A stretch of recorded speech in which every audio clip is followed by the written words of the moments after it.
Welcome to the Slop Farm. Enjoy the video. You start by confirming the phone accepts physical keyboard input.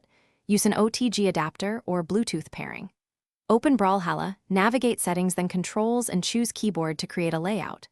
Once done, assign core actions.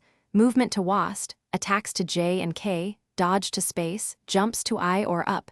This reduces thumb overlap and improves reaction time.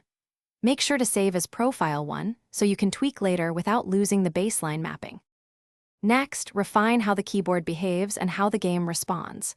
You adjust key repeat and debounce in the phone's keyboard settings to prevent double taps, then set camera and aim sensitivity inside Brawlhalla.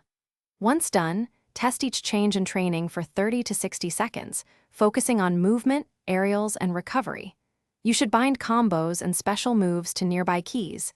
H, U, L to keep fingers close and reduce transition time during frantic exchanges. Finally, you solidify the setup by practicing in actual play. 10 to 20-minute matches emphasize combos, spacing, and dodges using your keyboard layout.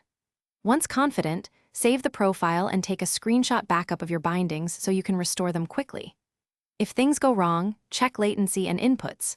Repair the keyboard, lower debounce settings, or swap the USB port or OTG adapter. If missed inputs persist, try a different keyboard to isolate hardware versus.